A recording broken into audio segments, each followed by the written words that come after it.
మాటలో అతడు ముందు ఎప్పుడు కూడా వినలేదు, ఎవరో చెప్పడం వినలేదు. He could not teach like that. Even మరి నికోదేము కూడా అలా He didn't have the knowledge that Jesus had. యేసు ప్రభువుకి ఉన్నంత జ్ఞానం నికోదేముకి లేదు. So he comes very quietly. నికోదేము అందువల్లనే చాలా నెమ్మదిగా, Very quietly, very secretly. చాలా రహస్యంగా యేసయ్య దగ్గరికి వచ్చాడు. He comes in the night. రాత్రులు వచ్చాడు యేసయ్య దగ్గరికి. And he meets with Jesus. యేసుని కలుసుకున్నాడు. Looking to see if anybody is seeing that he's gone to యేసయ్య దగ్గరికి Jesus. వచ్చిన తర్వాత ఎవరైనా చూసేసారేమో అని భయపడతా చూసుకున్నాడు. And Jesus has a conversation with him. యేసు ప్రభువు నికోదేముతో మాట్లాడుతూ ఉన్నాడు. He didn't understand when Jesus said you need to be born again. యేసయ్య చెప్పినటువంటి మాటలు వింటుంటే నికోదేముకి అర్థం అవట్లేదు. ఏంటి నువ్వు తిరిగి జన్మించాలని చెప్తుంటే నికోదేముకి అర్థం అవ్వలేదు. Jesus says, what? You don't understand.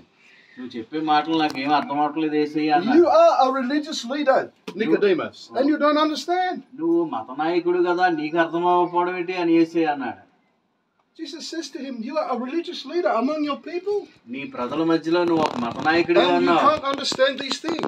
ఈ విషయాలు నీకు తెలీదా అని చెప్పాడు యేసయ్య. Nicodemus said to Jesus, but how can a man be born again? How can he go back into his mother's womb when he is old and come back out again? నికోదేముకు ఉన్నటువంటి ప్రశ్న లేకపోతే doubt ఏంటో తెలుసండి. ఒక మనిషి ఇంత ముసలోడు అయిపోయిన తర్వాత, పెద్దోడు అయిపోయిన తర్వాత మళ్ళా He wasn't understanding the spiritual truth that Jesus was speaking. యేసయ్య చెప్పినటువంటి ఆత్మీయ పాఠం అతనికి అర్థం అవ్వలేదు. His eyes, కళ్ళు మూసిపోయాయి. ఈ కళ్ళు కాదు, లోపల ఉన్న కళ్ళు. spiritually he was blind. ఆత్మీయంగా మరి గుడ్డివాడు అతను. He couldn't understand. యేసయ్య మాటలు అతనికి ఏమీ అర్థం అవ్వలేదు. And Jesus explains to him, tells him a story. అప్పుడు యేసు ప్రభువారు ఒక వృత్తాంతం, Uses the example of a tree. ఒక చెట్టుని గురించి ఉదాహరణ చెప్పాడు. Seeing the branches and the leaves are moving in the tree. Okay, చెట్టుకి కొమ్మలు ఉంటాయి, ఆకులు ఉంటాయి, అన్ని కూడా ఉంటాయి. Wind is blowing.